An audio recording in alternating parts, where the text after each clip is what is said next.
நான் ஏன் இன்சூரன்ஸ் எடுக்கணும் அந்த கேள்வி தானே நம்மள நிறைய பேருக்கு இருக்கு. Let's burst out truths and myths of insurance. Myth 1, இன்சூரன்ஸ்னா டெத்துக்காக மட்டும்தான். பட் ட்ரூத் அது கிடையாது. இப்போ இருக்கிற 80% of the policy with living பெனிஃபிட்ஸோட health, critical illness, term with returns ஆப்ஷனோட இருக்கு. ஸோ இன்சூரன்ஸ் டெத்துக்காக இல்லாமல் உங்கள் லைஃபையும் ப்ரொடெக்ட் பண்ணுது. மித் 2, நான் எங்கே தான் இருக்கேன், எனக்கு இன்சூரன்ஸ் தேவையில்லை. ஆக்சுவலி ட்ரூத் வந்து நம்ம எங்கே இருக்கும் போது இன்சூரன்ஸ் பண்ணாதான் நமக்கு ப்ரீமியம் ரொம்ப கம்மியாக இருக்கும். எக்ஸாம்பிள், 25 வயசில் இருக்கவங்களுக்கு நம்ம இன்சூரன்ஸ் எடுக்கும் போது ஒரு 500 rupees தான் ப்ரீமியம் இருக்கும் 50 lakhs ஆஃப் சம்மர் ஷூட்டுக்கு.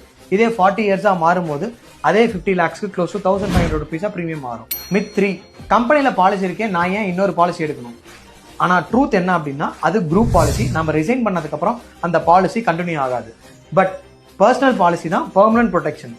இன்சூரன்ஸ்லாம் வேஸ்ட்னு சொல்றதுக்கு முன்னாடி ஒரு 1000 rupees இன்வெஸ்ட்மெண்ட் பண்ணுங்க, உங்க லைஃபை செக்யூர் பண்ணுங்க. லைஃப்னு கமெண்ட் பண்ணுங்க, நானே உங்களோட ஐடியல் இன்சூரன்ஸ் கவரேஜை டிஎம் பண்றேன்.